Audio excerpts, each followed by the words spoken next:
तुम्हारी बातें बथेरी।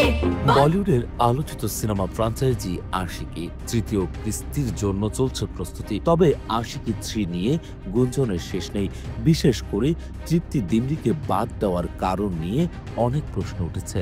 আজ আপনাদের জানাবো আসল ঘটনা। অ্যানিমেল সিনেমায় রণবীর কাপুরের বিপরীতে তৃপ্তি ডিমরি করেছিলেন অসাধারণ অভিনয়, কিন্তু সেই সিনেমার একটি অন্তরঙ্গ দৃশ্য নিয়ে দারুণ বিতর্ক সৃষ্টি হয়। অনেকেই দাবি করেছিলেন এই বিতর্কই তৃপ্তির ক্যারিয়ারে প্রভাব ফেলেছে, কিন্তু আশিকি 3 থেকে বাদ দেওয়ার কারণ কি শুধুই এই? গুঞ্জন ছিল আশিকি 3 চরিত্রের জন্য তৃপ্তি যথেষ্ট নিষ্পাপ নন। তবে পরিচালক অনুরাগ বসু এই দাবিকে পুরোপুরি অস্বীকার করেছেন। তিনি বলেন, এসব সত্যি নয়। তৃপ্তি নিজেই জানে আসল কারণ, কিন্তু সঠিক কারণ কি তা নিয়ে রহস্য থেকেই গেছে।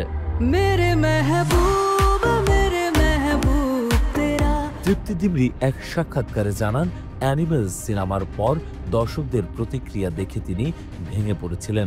তিনি বলেন, সিনেমা মুক্তির পর 2-3 দিন কেঁদেছিলাম। মানুষ এমন মন্তব্য করবে তা আমি ভাবিনি। তবে আশিকি 3 থেকে বাদ পড়া নিয়ে তৃপ্তি এখনো কোনো মন্তব্য করেননি। এদিকে কার্তিক আরিয়ানকে নিয়ে আশিকি 3-র প্রস্তুতি চলছে পুরোদমে।